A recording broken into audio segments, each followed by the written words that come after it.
Welcome to QuizNext. This is our current affairs daily series. I hope you will enjoy this video.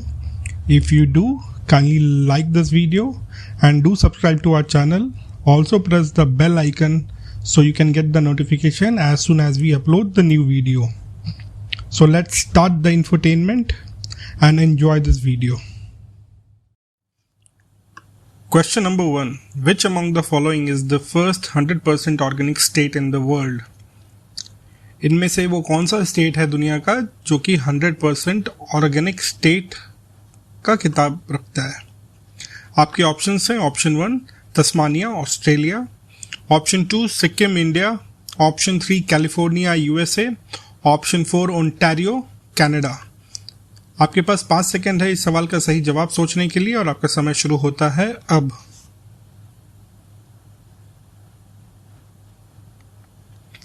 सही जवाब है option 2 Sikkim. Sikkim won the prestigious Future Policy Gold Award from the UN Food and Agriculture after beating 51 nations and became the first 100% organic state of the world. Sikkim को ये prestigious future policy gold award जो कि UN food and agriculture की तरफ से दिया जाता है ये मिला है। इसमें 51 नेशन पार्टिसिपेट कर रहे थे जिसमें कि सिक्किम को मिला है ये अवार्ड और ये पहला 100% ऑर्गेनिक स्टेट बन गया है दुनिया का। सिक्किम इंडिया का वो पहला स्टेट है जिसने ऑर्गेनिक फार्मिंग को अडॉप्ट किया है। वो 2003 में अडॉप्ट किया था और साथ ही साथ उसने सारे केमिकल फर्टिलाइज़र के इंपोर्ट को बैन लगा दिया था स्टेट में और तब से लेके आज तक सिर्फ ऑर्गेनिक मैनर्स में ही वहाँ पे सारी खेती हो रही है, सारे एग्रीकल्चर्स हो रहे हैं। Question number 2. Which country has reported a suspected case of bubonic plague? इनमें से किस कंट्री में एक सस्पेक्टेड केस आया है ब्यूबोनिक प्लेग का? आपके ऑप्शन है option 1 China, option 2 Mongolia, option 3 Brazil, option 4 Nigeria. आपके पास 5 सेकंड है इस सवाल का सही जवाब सोचने के लिए और आपका समय शुरू होता है अब।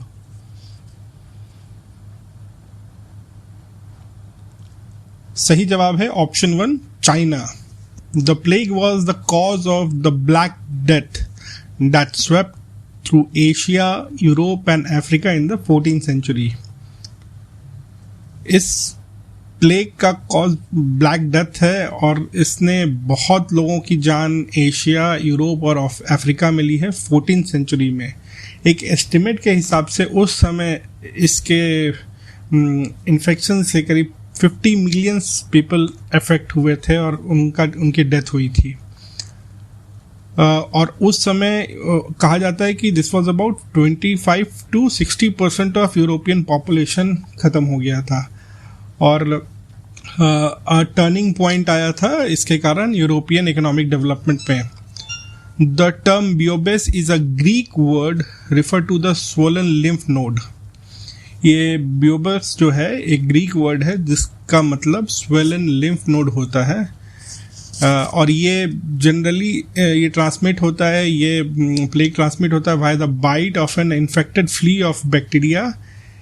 उसका नाम है यर्सिनिया पेस्टिस। उस बैक्टीरिया का नाम है Yersinia pestis. Question number 3. Who was the first president of Indian Olympic association? Indian Olympic association के पहले प्रेसिडेंट कौन थे? आपके ऑप्शन हैं option 1 sir Dorabji Tata, option 2 Maharaja Bhupinder Singh, option 3 Maharaja Yadavindra Singh, option 4 Vijay Kumar Malhotra. आपके पास 5 सेकंड है इस सवाल का सही जवाब सोचने के लिए और आपका समय शुरू होता है अब।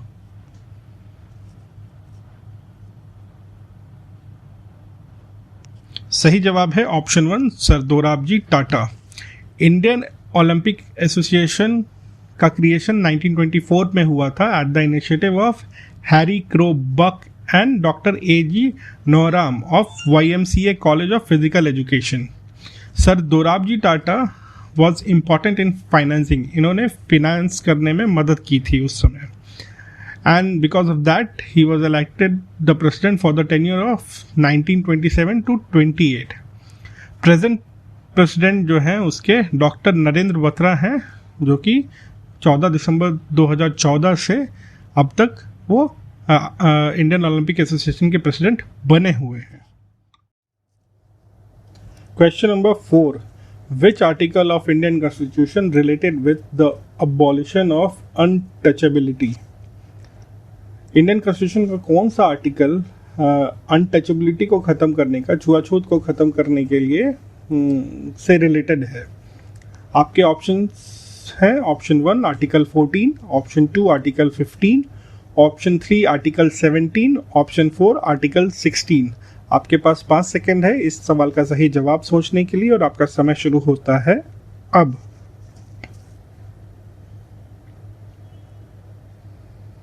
And the correct answer is option number 3, Article 17. Article 17 of Indian Constitution abolishes the practice of untouchability. जो इंडियन कॉन्स्टिट्यूशन का आर्टिकल है, आर्टिकल नंबर 17, ये पूरी तरीके से छुआछूत की प्रथा को ख़त्म करता है। The untouchability act 1955 provides penalty during the practice of untouchability. इसकी जो एक्ट है, अनटचेबिलिटी एक्ट 1955, ये एक पेनल्टी करता है। ये अगर आप इस तरीके की हरकत करते हैं, छुआछूत में मानते हैं, छुआछूत करते हैं और कंप्लेन होती है, तो आपके ऊपर पेनल्टीज लगाया जा सकता है, आपको जेल हो सकती है, आप पे जुर्माना लगाया जा सकता है। Question number 5, which famous massage has been recently added to prestigious heritage of UNESCO? किस फेमस मसाज को रिसेंटली यूनेस्को के प्रेस्टिजियस हेरिटेज में जगह मिला है? आपके ऑप्शन है option 1 Nuad, option 2 lomi lomi, option 3 Balinese, option 4 Shiatsu. आपके पास 5 सेकेंड है इस सवाल का सही जवाब सोचने के लिए और आपका समय शुरू होता है अब।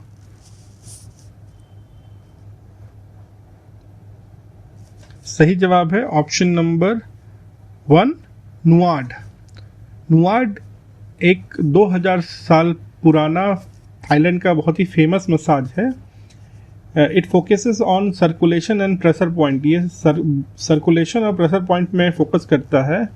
इंटरनल हेल्थ और मसल की फ्लेक्सिबिलिटी के ट्रीटमेंट के लिए ये जनरली जाना जाता है और इसका treatment often begins with feet. पैरों से इसका ट्रीटमेंट शुरू होता है और पैर से धीरे धीरे सिर तक बढ़ता है, नीचे से ऊपर तक बढ़ता है। फीट से शुरू होगा, हेड तक जाएगा। Question number 6, who among the following scholars was the first to visit India? इनमें से नीचे दिए गए लिस्ट में वो कौन से स्कॉलर हैं जिन्होंने पहली बार भारत विजिट किया था, पहली बार वो भारत आए थे? आपके ऑप्शंस हैं option 1 Hiuen Tsang, option 2 Fahien, option 3 Marco Polo, option 4 Ibn Battuta. आपके पास 5 सेकेंड है इस सवाल का सही जवाब सोचने के लिए और आपका समय शुरू होता है अब।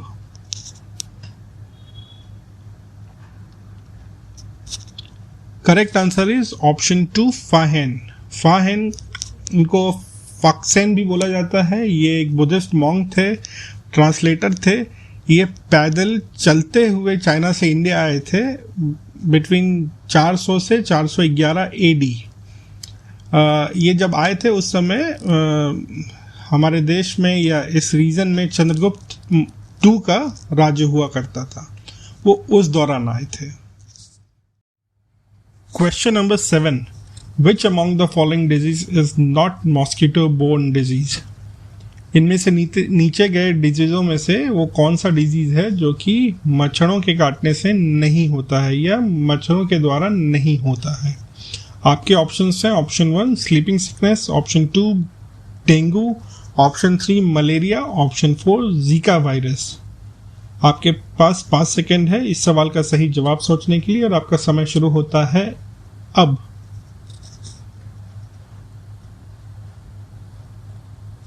Correct answer is option number 1 sleeping sickness. Sleeping sickness को ट्राइपैनोऑस्मियासिस भी बोला जाता है, ट्राइपोनोऑस्मियासिस भी बोला जाता है। ये जनरली एक तरह का प्रोटोजोन पैरासाइट इन्फेक्शन होता है, बिलोंग्स टू जीनस ट्राइपैनोसोमा। ये ट्रांसमिट होता है जनरली, एक तरह का मॉस्किटो होता है जिसे सत्से फ्लाई भी बोला जाता है, इसके काटने से ये जनरली यूजुअली ट्रांसमिट होता है ह्यूमन बॉडी में।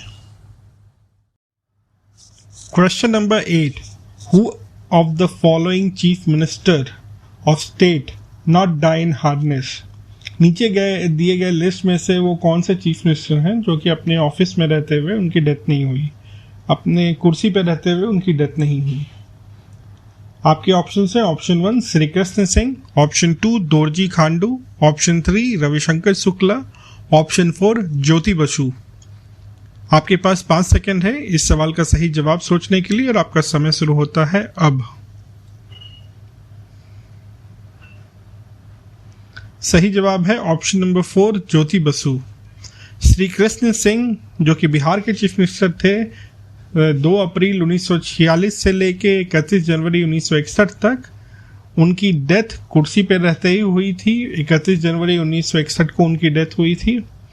दूसरे हैं दोरजी खांडू जो कि अरुणाचल के चीफ मिनिस्टर थे, वो 9 अप्रैल 2007 से अपने आखिरी दिन 30 अप्रैल 2011 तक चीफ मिनिस्टर थे। उनकी डेथ 30 अप्रैल 2011 को ही हुई थी कुर्सी पे रहते हुए। फिर आते हैं रविशंकर शुक्ला पे जो कि मध्य प्रदेश के चीफ मिनिस्टर थे। वो 1 नवंबर 1956 से 31 दिसंबर 1956 तक मध्य प्रदेश के चीफ मिनिस्टर रहे। उनकी डेथ 31 दिसंबर 1956 को हुई थी। लेकिन ज्योति बसु जो कि वेस्ट बंगाल के चीफ मिनिस्टर थे, 21 जून 1977 से लेके 5 नवंबर 2000 तक, सबसे बहुत ही लंबे पीरियड तक वो चीफ मिनिस्टर रहे। उनकी डेथ कुर्सी पे नहीं हुई, वो उनकी डेथ हुई थी 17 जनवरी 2010 को। Question number 9, India's first banking robot Lakshmi is launched by which of the following bank. India का पहला बैंकिंग रोबोट, इंडिया की पहली banking robot rather than Lakshmi, किस बैंक के द्वारा लॉन्च की गई है। आपके ऑप्शंस हैं option 1 city union bank, option 2 HDFC bank, option 3 axis bank, option 4 Vijaya bank. आपके पास 5 सेकंड है इस सवाल का सही जवाब सोचने के लिए और आपका समय शुरू होता है अब। And the correct answer is option 1 city union bank. ये जो रोबोट लक्ष्मी है ये सिटी यूनियन बैंक जो कि Kumbum Conan Tamil Nadu based bank है, इसके द्वारा लॉन्च किया गया है। ये एक आर्टिफिशियल इंटेलिजेंस पावर्ड रोबोट है जो कि इंग्लिश में इंटरेक्ट कर सकती है अपने कस्टमर से। 125 बैंकिंग सब्जेक्ट पे वो इंटरेक्ट कर सकती है, जिसमें कि अकाउंट बैलेंस है, इंटरेस्ट रेट ऑन लोन्स है, ऐसे 125 सब्जेक्ट्स हैं जिस पे वो अपने कस्टमर के साथ। Question number 10, the world athletic anti doping body handed a 4-year ban to which of the following sports person. World athletic anti doping body ने किस इंडियन स्पोर्ट पर्सन को, इंडियन एथलीट को 4 साल का बैन लगाया है। आपके ऑप्शन हैं option 1 Karanjeet Kaur, option 2 Geeta Phogat, option 3 Sakshi Malik, option 4 Deepika Kumari. आपके पास 5 सेकंड है इस सवाल का सही जवाब सोचने के लिए और आपका समय शुरू होता है अब।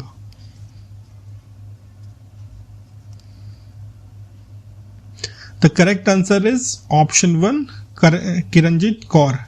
किरणजीत कौर एक 32 साल की स्पोर्ट्स पर्सन है। ये जनरली लॉन्ग डिस्टेंस रनर है। इन्हें 4 साल का बैन लगाया गया है क्योंकि इनके टेस्ट में एक बैन सब्सटेंस मिला था जिसे इनोबोजर्म भी कहते हैं। ये टेस्ट वादा डोहा में कंडक्ट हुआ था। इनकी बैन जो है 15 दिसंबर 2019 से स्टार्ट हो चुकी है और ये हर कॉम्पिटिटिव रिजल्ट्स जो भी कॉम्पिटिटिव रिजल्ट्स इन्होंने 15 दिसंबर के बाद हासिल किए हैं 26 फरवरी तक, वो सबको डिस्क्वालीफाई कर दिया गया है। अब इनका बैन जो है 4 साल के लिए इनके ऊपर लग चुका है। Thanks again for watching this video.